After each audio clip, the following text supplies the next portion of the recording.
Hello, everyone. Welcome. Welcome to our session entitled Zoroastrianism and the Next Generation. Our speaker will be the incredibly talented conductor, Zane Dalal. Zane's distinguished education and professional training has led him to his recent position as Associate Music Director at the Symphony Orchestra of India, a new ensemble founded in 2006. As part of the management team of the National Management Performing Arts, Zane has been instrumental in bringing Western classical music to a wider audience in India. Music engulfs his soul. In Zane's own words, music lifts my spirit. With music, I know I am never alone. Zane's passion extends to the areas of theology and religion. In this session, Zane will talk about what lies ahead for the Zoroastrian religion. Given the current realities facing our religion, what notes will ring clear to future generations? And perhaps more importantly, what message will be embedded in the silence between the notes? Here to share his perspective on Zoroastrianism in the next generation, with an eloquence and grace all his own, please help me welcome Zane Dalal. Just a quick, does this work? Thank you.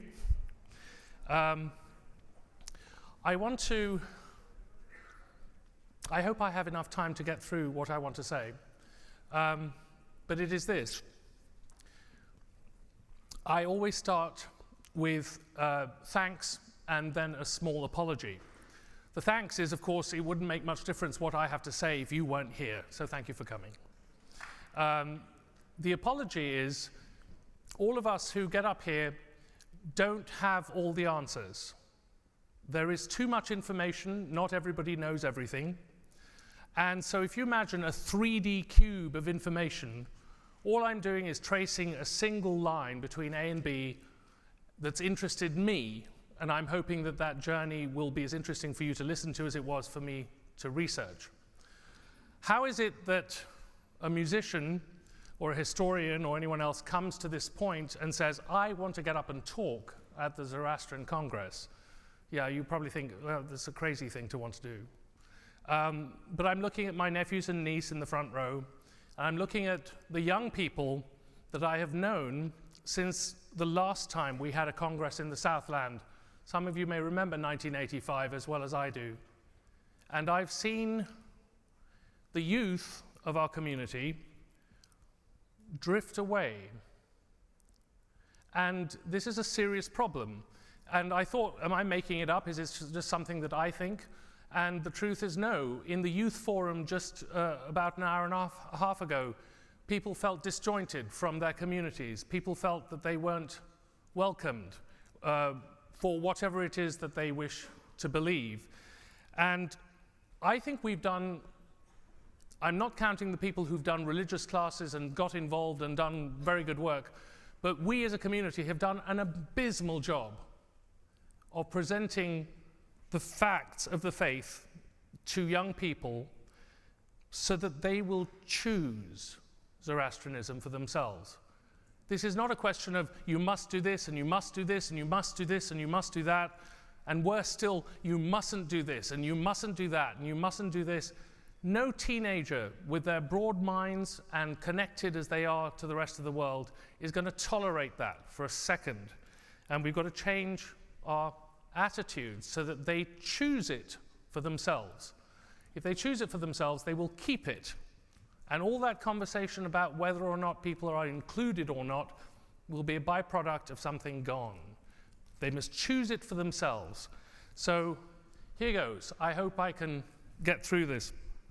It's interesting, the word religion comes from its Latin root. Re, to do again and again. Yeah, we all get that. Ligo, ligare, to bind. To rebind oneself to God. That's what the word religion means.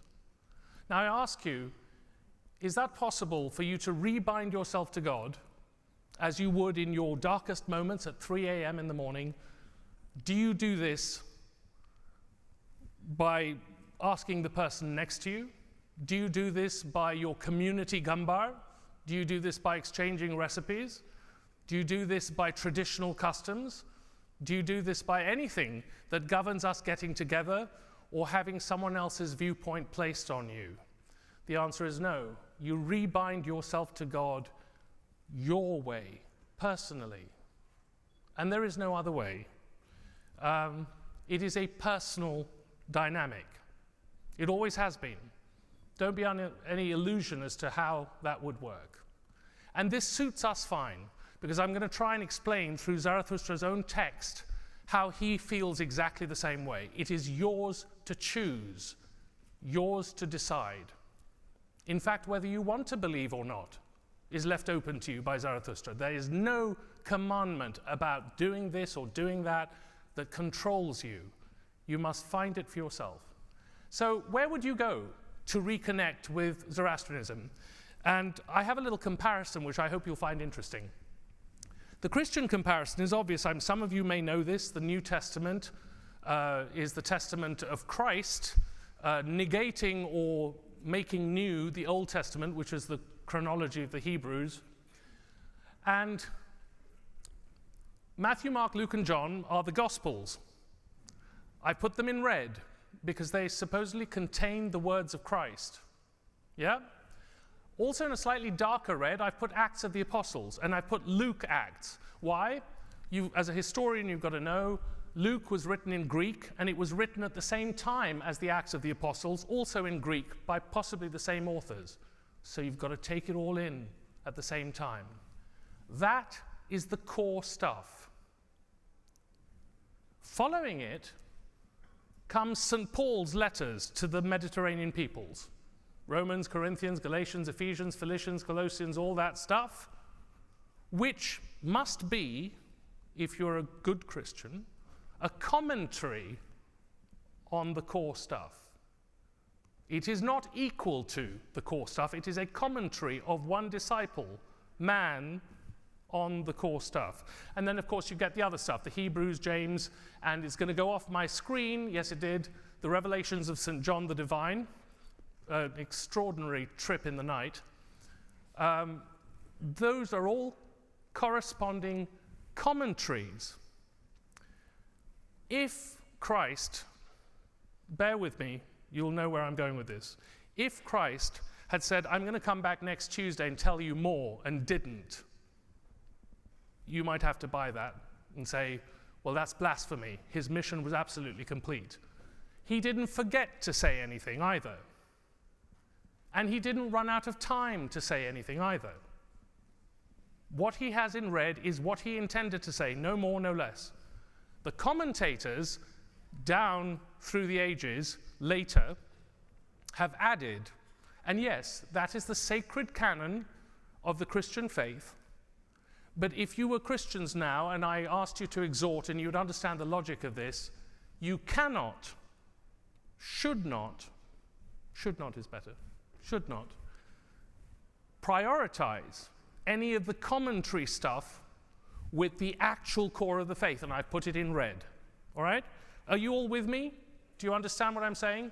The logic of that is unassailable. If you're a Christian, you have to believe in what Christ said. If you are believing in Paul more than you are in what Christ said, call yourself a Paulist and move on.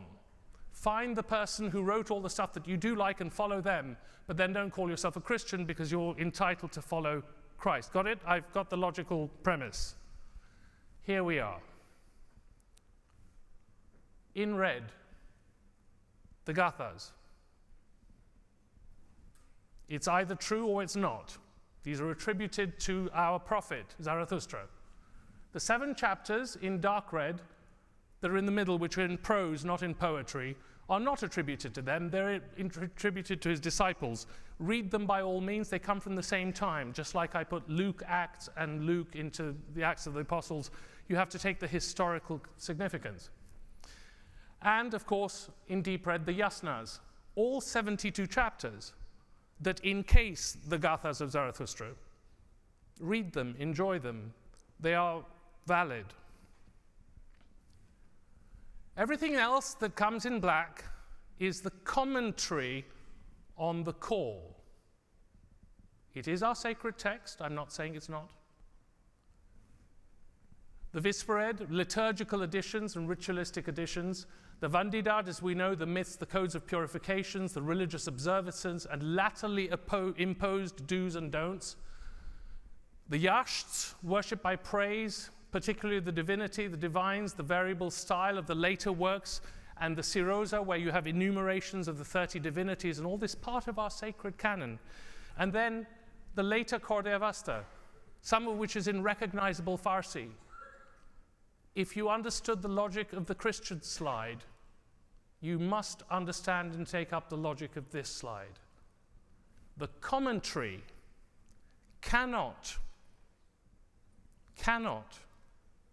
superimpose itself on the Gathas.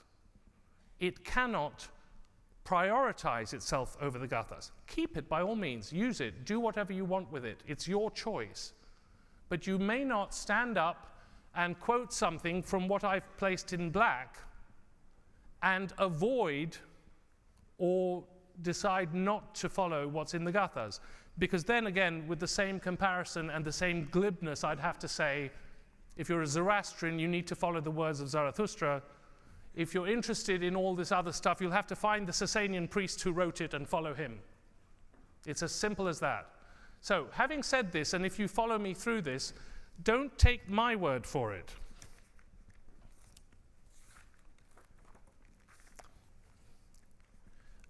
You all remember Dastur Minoche Homji, God rest him. He was a wonderful man. I had the great privilege of meeting him in 1985 in Bombay. He spoke in 1985 to the first World Zoroastrian Organization conference, and he said this: I request you to distinguish between the religion of Zarathustra and Zoroastrianism. What did he mean by that? Many scholars have written on later Zoroastrianism, and they call it Zoroastrianism. There is a difference, a world of difference, between the religion of Zarathustra and the 3rd century BC Zoroastrianism that came afterwards, and therefore a world of difference between the Gathas and the Vandidad. Let us know that the late Dr. Dalal has done a yeoman service by distinguishing the periods in his History of Zoroastrianism. It's a huge tome, it's worth the read, it's very scholarly.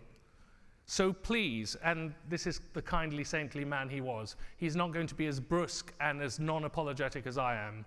He said, so please, whenever you read some quotations from the Vandidad, also take care to see that you read quotations from the Gathas.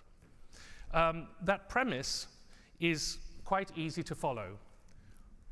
Having said this, what do the Gathas tell us? And I don't have that kind of time. It's a wonderful thing. Buy the translations. This is here to stay. In the last 70 years, there were 3 translations of the Gathas. In the last 18 months, there have been 4. This has become a modern trait of scholarship. It's not going away, and this is what we have to study. So what would it be in the Gathas that is interesting? You can pare it down. It is Asha, the most referred to thing in the Gathas at all times, by repetition, by correlation, by communication, by connection with other things. Asha, Asha, Asha. How many of you are familiar with this topic? That's not nearly enough hands. All right? Asha is referred to as the divine triad, a complete and unbreakable combination of God, the consistent use of good mind, Vahumana, and truth or righteous order. All 3 of those together are Asha, separately and together. Yeah? Got it? You understand that? Remember that Asha is these 3 things working together and separately all the time. What constitutes God? We've gone through this. We know we have our 7 areas that we look at, but all of them can be seen through the lens of Asha, because without Asha, none of them would exist. Asha, of course, is righteous order and truth. Spenta menu, something you know about, the goodness of the spenta menu, the spirit which derives its character from Asha. It has to be good to be spenta menu. It has to follow Asha. Asha is the reason for spenta menu. Vohumana, good thinking, and consistently choosing Asha. That's what Vohumana is. It's Asha, Asha, Asha. Spenta Armaiti, remember this one for later, it'll be interesting. The realization of Asha here on earth by you, good thoughts, good words, and good deeds practiced all day long, create Spenta Armaiti. And it's the realization of Asha through the experience of good thoughts, good words, and good deeds. Kashatra, the rule, remember that too for later on. The rule of truth, the law of truth that governs everything, that governs the world that Ahura Mazda thought up, is Asha and the good thinking, which leads to completeness in Asha. It's a complete life, it's a complete journey for the soul, it's a completeness of everything in Asha. And I hope it says Ameritat. We talk about this as immortality. I have a different line on it. It's non-deathness. And if we are bound to God, rebinding ourselves to God, then our duty is to be practicing Asha all the time. And it's not us that is immortal. It's the everlasting truth that's immortal. So you understand we're co-opted into working in this process. All right, that's enough. You're going to be thoroughly bored if I went on like this. I'm not going to. I have something more exciting for you. This document, and this is why it's so important that the young people here, and the people my age, and anyone else who wishes to follow the logic of it, must choose it for themselves and see how relevant what I'm saying is today, here in the United States. This document is an amazing document. Please read it, find it, look it up. It is the Virginia Statute of Religious Liberty. It was written by our 3rd president, Thomas Jefferson, and he was very, very proud of this. He was an important man. He did a lot of things. He gave us our first foreign policy. You can boo or cheer, but he founded the Democratic Party. He wrote the Declaration of Independence. He founded the University of Virginia.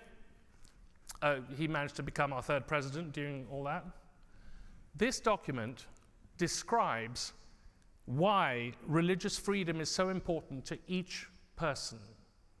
And this document becomes what we have in our First Amendment. Congress shall make no law regarding an establishment of religion. The religious worship that is codified in American law for you and me comes from this document.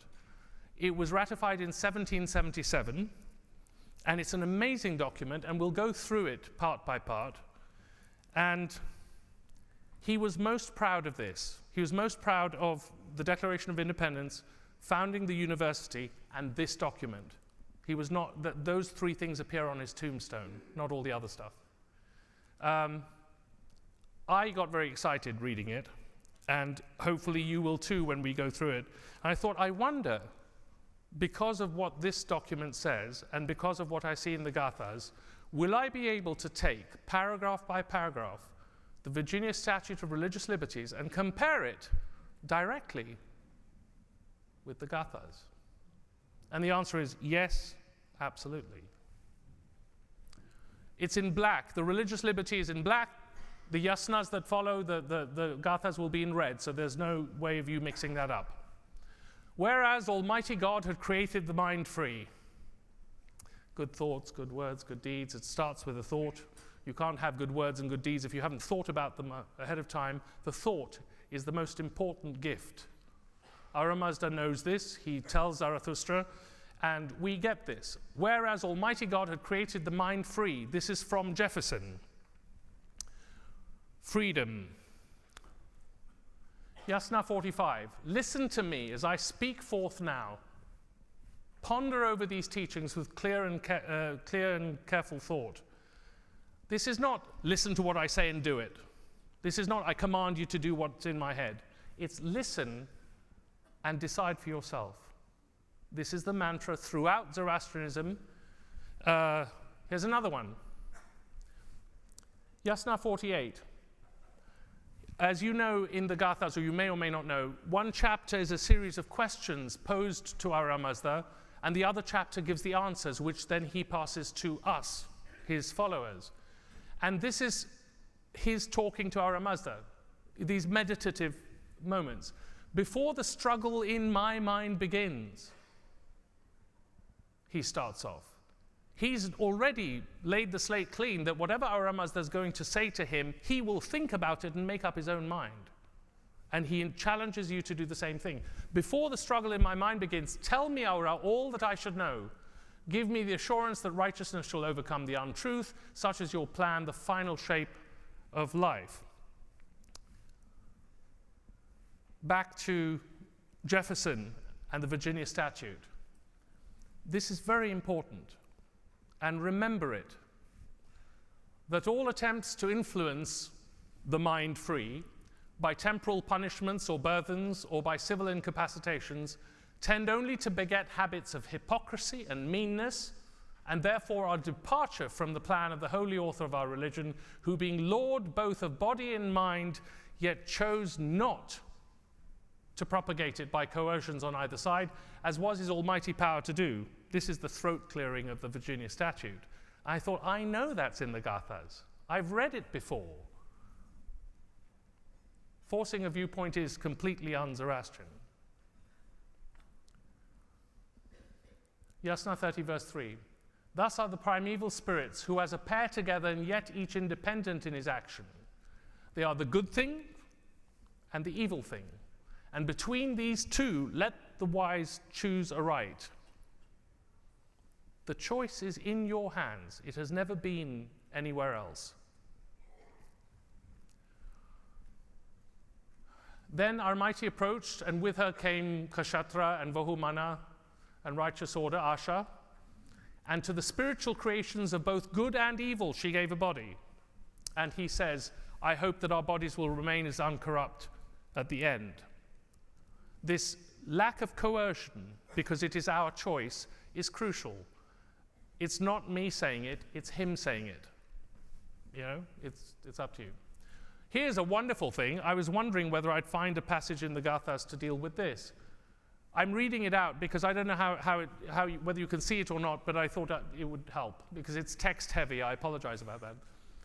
That the impious presumption of legislators and rulers, civil as well as ecclesiastical, who being themselves but fallible and uninspired men, have assumed dominion over the faith of others, setting up their own opinions and modes of thinking as the only true and infallible, and such endeavoring to impose them on others, hath established and maintained false religions over the greatest part of the world and through all time.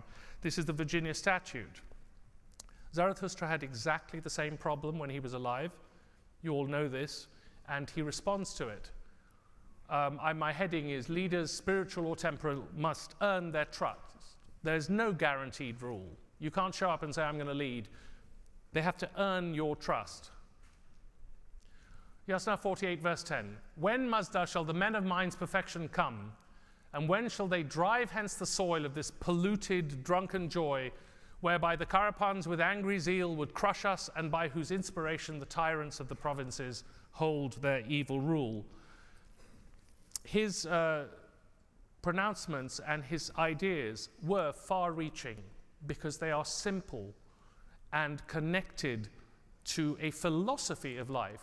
It's not so much a religion that binds you to follow it. It is a philosophy of life, and it is simple and very powerful. And if you were to pick it up and choose it for yourself, it would be for these reasons. There's nothing that forces you. By the way, I forgot to tell you at the beginning, I'm not here to tell you what to do. I'm absolutely not empowered to do that kind of thing. But I am here to tell you that no one else can tell you what to do either.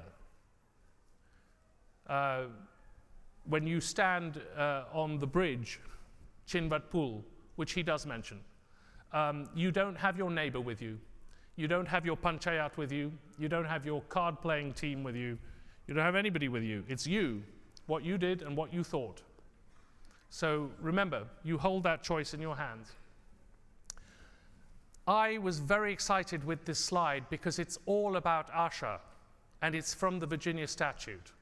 And finally, that Asha is great and will prevail if left to herself, that she is the proper and sufficient antagonist to error and has nothing to fear from the conflict unless by human interposition, disarmed of her natural weapons, free argument and debate, errors ceasing to be dangerous when it is permitted freely to contradict them. And I was like, am I going to fall flat here? Will I find this in the Gathas? And of course, I do find it in the Gathas. Preserving the supremacy of Asha. No friends to the creatures of the Karapans, not granting complete harvests from the fields. If you have grey areas or partial truths or lies and not all of it, Asha cannot come to the top. Our job is to collect all the facts and put it there. With complete pasture for the people, bringing woe by their deeds and their teachings, and they will deliver these beings whom they lead at last by their doctrine into the home of the lie. I was interested in this concept because we are enjoined to create this moment of Asha in all of our lives. Truth doesn't have elbows. Truth doesn't kick. It stands at the back of the room and waits until you have put all your facts there in front of it. And then, with a power of its own that is not yours, it rises to the top because there is no other alternative. Surrounded by all that stuff, Asha comes to the top. It is the supremacy of Asha. We need to make sure that we are constantly gathering as much information as possible and putting it on the table, not for our benefit, but so that Asha might have its divine moment. This is crucial. It's the same. It's in other things as well. And when the perfection shall have been attained, when this Asha has risen to the top, then the blow of destruction will fall upon the lie. It's basic, it's simple, but it's incredibly powerful. And we don't do enough of it. We don't gather enough to say, Asha, do your thing. There are a bit more. The good government of Aura is to be chosen. Actions that oppress us it opposes through the holy order which pervades it. Let me produce and help bring on that sovereign power, this Kshatra. It's Asha. And it's a prayer. All these are translations, the closest we can get to what Zarathustra intended. And of course, the righteous man's conscience will with Asha, crush the wicked man's spirit. And this is how the Virginia Statute ends off, that no man shall be compelled to frequent or support any religious worship. Such act will be an infringement of natural right. And I was like, how is it possible that a prophet would come out and say, I've got this great faith for you, and would say, but you don't have to believe if you don't want to. Or if you have a crisis of faith and you haven't got there yet, that's okay. Or if you're not quite sure in your head what God is, that's okay too. Because it's not about recognizing God, it's about Asha and good thoughts and good words and good deeds. Would I find this in the Gathas? Would I find this paragraph? Of course I would. It's the famous Yasna 30 verse 2. Hear ye then with your ears, see ye the bright flames with the eyes of the better mind, Vahumana. Let each man, woman choose his or her creed with that freedom of choice which each must have at great events. How amazing is this? How amazing is this? The keepers of the religion are not some guardians you've given power. They are you, You are the keepers of this religion, because each religion is yours to make of as you will, personally.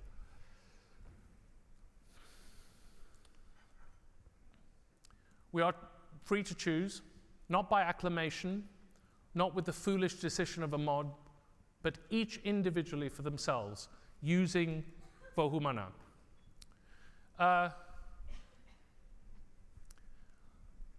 This looks like it's commentary on the Gathas, and it actually is, but you'll be kind of surprised where it comes from. But when men have realized that time has upset many fighting faiths, they may come to believe even more than they believe in the very foundations of their own conduct, that the ultimate good desired is better reached by a free trade in ideas. That the best test of truth, Asha, is the power of the thought to get itself accepted in the competition of the market, and that truth is the only ground upon which their wishes safely can be carried out. Asha.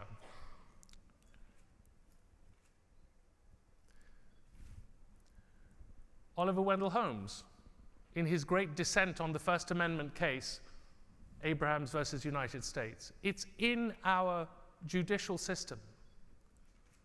It's absolutely what we'd expect, because it's simple, it's true, you can't escape it, and it's part of our American Constitution as much as it is anything else, because it's the right thing to do. It's nothing new. I love the fact that he talks about the best test of truth having a competition. It's the same philosophy that Zarathustra had in the Gathas and that I mentioned from the 1777 document with Jefferson. You can't get away from this. It is absolutely valid. So the young people in the audience are wondering, well, what is Zoroastrianism? I didn't know, and blah, blah, blah. It's right here. Pick it up. Choose it. It's not going to be difficult. It might be difficult to follow through your life constantly doing this, but it's worth it. We must all choose our path. This is the great gift. We are choosing our own path. We are not told by other people what to do, when to do it, how to do it. It's completely wrong. And if people start doing that or continue doing it, or you're letting them do it, please stop. It's just not worth it. This is in your hands, it's in your heart, it's up to you. It's a great gift to say, you're on your own, choose, it's up to you. Your relationship with God is yours. It is a great unshackled power. If you are told what you say, what you decide is right, and it's a personal decision between you and God at 3 a.m. in the darkness of the day with no one else there, it's very empowering. You don't have to check. You don't have to check with someone laterally, someone whom you consider higher to be someone lower. You don't have to check. It's you. It's only you. It's a great power. It's also a great responsibility. You have to make sure that what you have believed and what you've told yourself you believe is actually what you believe, but it helps. It is also the great equality. It comes to men, to women, to children, to whoever will listen and understand equally. We don't get a chance to say, well, actually, these people on this side of the room don't have an entitlement to this, and these people on that side of the room shouldn't do that, and the people in the center of the room, well, we're not quite sure, but we're going to barricade them around until we figured out what to do with them. No. Right? It's a great equalizer, and it is unassailable. If you are a practicing Zoroastrian and you believe that Gathas were the words of Zarathustra, this is it. I'm not making this up. I've had the good pleasure of researching it for you. And this is the great legacy. I think it would be really easy if our youth got together and said, what do I pass on to my children? It's easy. It's not all the mumbo jumbo. It's what it should be. And no more and no less. And it's up to you to choose. It's up to you to choose. It's simple, it's important, it's powerful, it's unassailable. I'm going to get into something here that also refers to Asha directly in some of our prayers.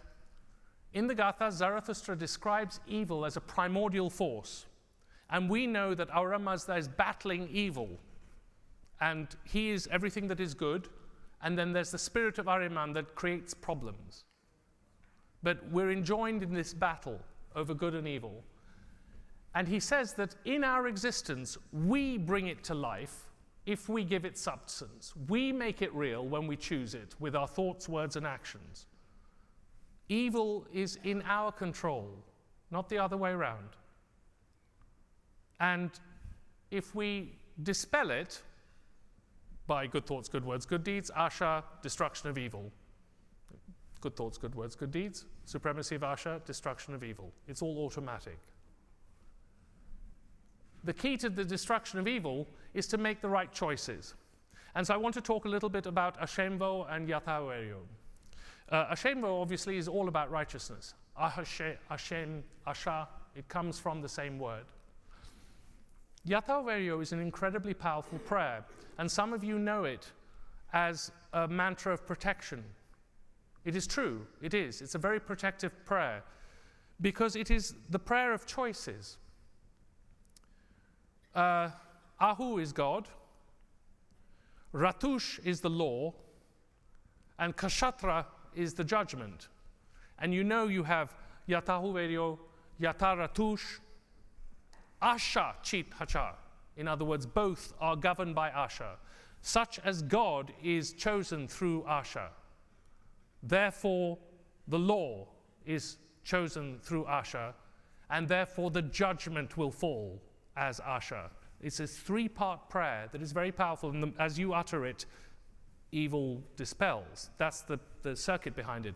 There's a wonderful image that people say in our law and in our custom that Ahura Mazda intoned the Yathaveryo before breathing life into the universe. It's an extraordinarily powerful moment. It's not worth repeating it 5 times, mumbling it into your sadra if you don't understand it. Read.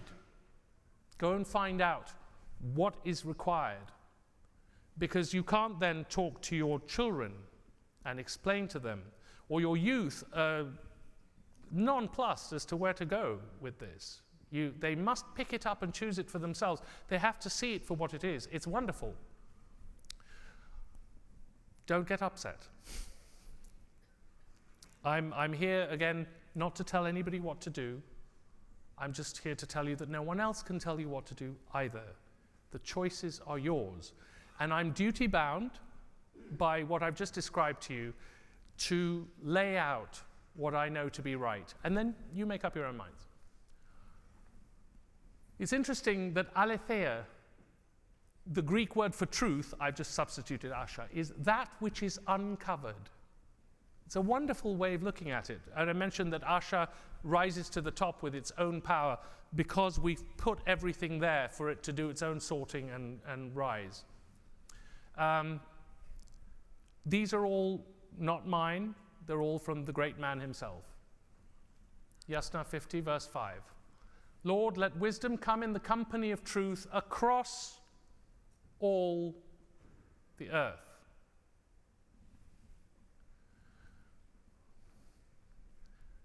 Remember this one. I'm going to refer to it later. Remember our mighty. When you have good thoughts, good words, and good deeds here on earth, you create spent our mighty.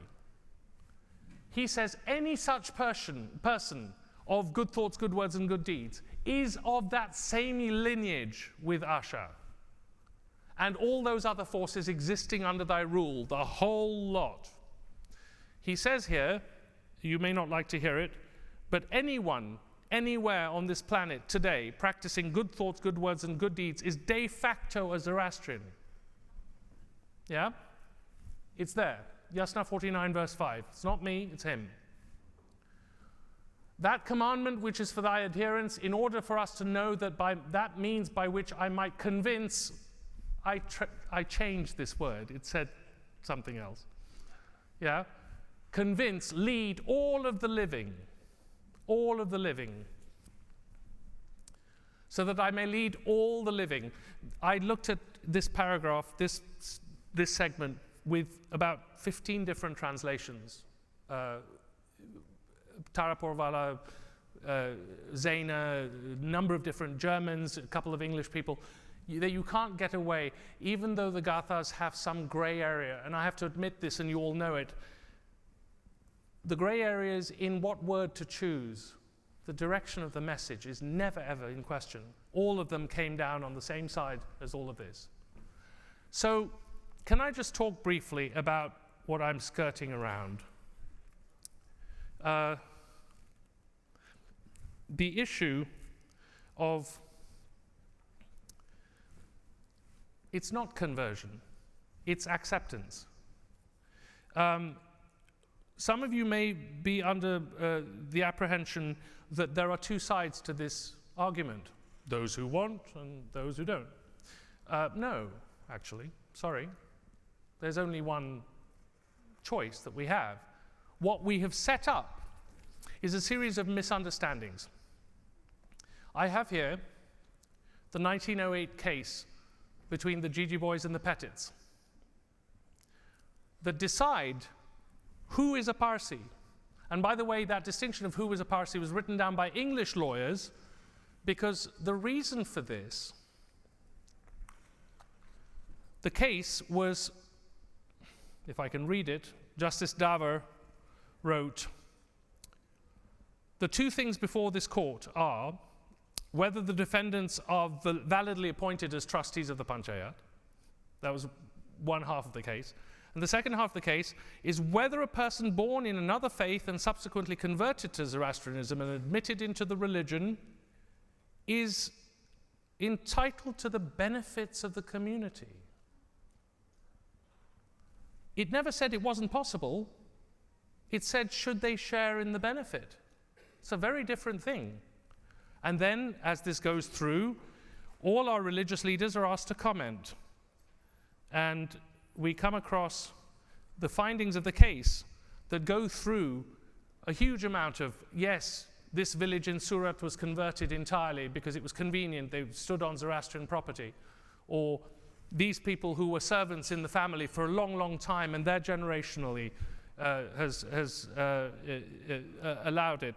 And so it says, quite clearly, section 219, to sum up this part of the case on the question of conversion, the conclusion of the court is, number one, that Zoroastrian religion not only permits but enjoins the conversion of a person born in another religion of non-Zoroastrian parents.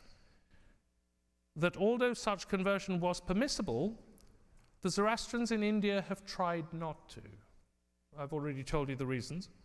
And then it goes through levels 5, 6, 7, and 8 as to how you might convert someone into the faith if you wanted to. And just before we stop entirely on that point, confetti.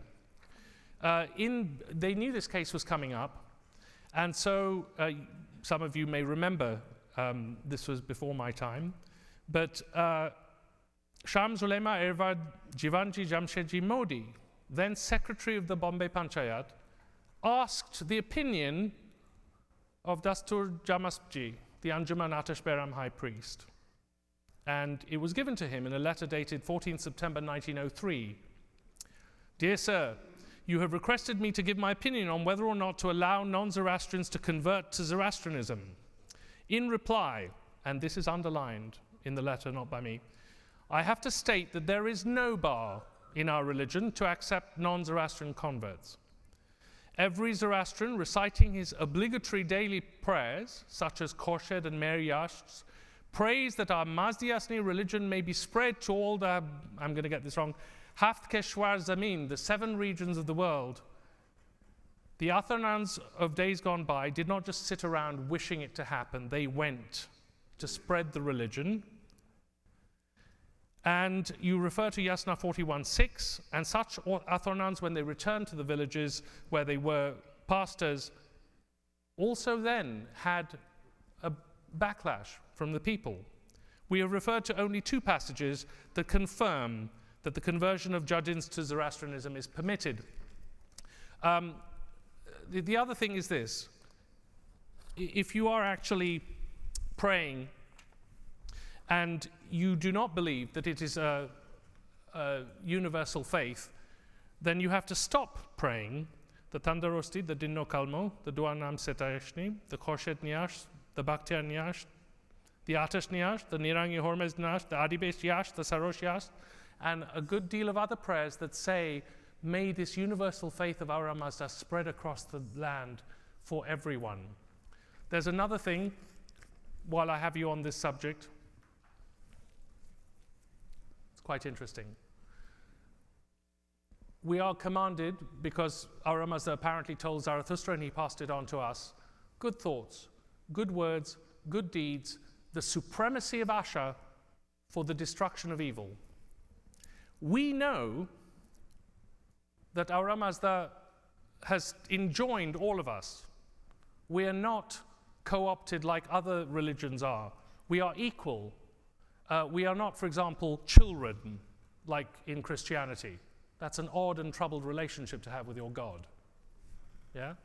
We're not clods of earth that are given life, as in Islam. We are co-workers of the truth, equal. This process of power and empowerment comes because he expects everybody to have good thoughts, good words, and good deeds, everybody, and destroy evil as a consequence of that. And this has been our response to him. I'm sorry, Aura Mazda, I know, I get your message. It's good thoughts, good words, good deeds, supremacy of Asha, destruction of evil. I understand that with 7 billion people on the planet, you might need all of us to practice that, to get the job done. But we've decided to take your universal faith and make it into a dinner club for 100,000 people. And, sorry about this, but it's because we wanted to keep the money.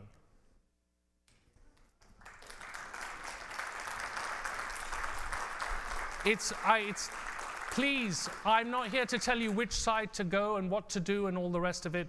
It's up to you, but I'm supposed to tell you there's a call to action.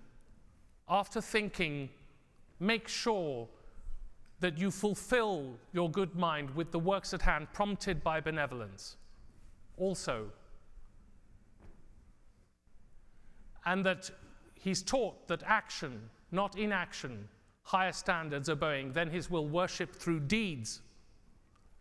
It's all up to you. You are not without power. There are some people who've set themselves up as guardians of the faith.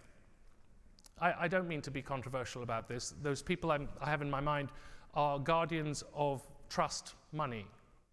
No more. They have never, ever had the competence, never, to discuss religious matters. They've just taken that upon themselves. They are not the guardians of the religion. You are. You are. And you have to make it count. This is a Sasanian prayer. It's wonderful. It's one of the ones I mentioned, the Dua Setayashti. And it's Sasanian, but it still captures what we should be doing. And it's my closing prayer.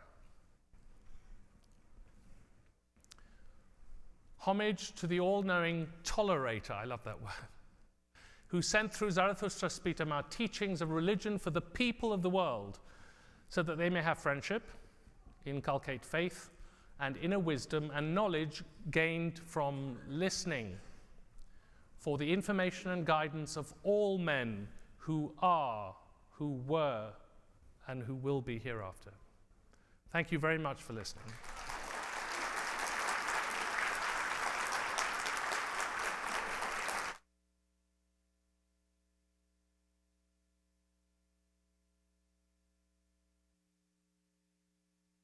Take some questions if they want. I'll take some. Appreciate your time, and thank you so much for your lovely lecture. On behalf of our Congress, I'd like to present you with a small gift. Thank you very much. Thank you. I don't know we've gone a little bit over time. Oh, not so much. We're okay. I'm happy to take questions. I'm completely unqualified to answer them. Yeah. May I ask my son the first question? Yes, of course. Did Jefferson steal the Gathas because we are 3,000 years old? The question is, did Jefferson steal the Gathas? Interesting. Interesting. We had in India a group of foreigners who controlled. And Zoroastrianism was written and commentated about first by the French in the 1700s, then by British writers in the 1800s, and then by Zoroastrian priests in the 1900s. And that's how we get our lineage of commentary on Zoroastrianism. Jefferson was ambassador in Paris. Maybe over a glass of wine, over some good brandy. It's possible. Dr. Bug. About the next generation. But before I make the comment, Zane, I am immensely proud of your analysis that you have presented scripturally, and I congratulate you for that.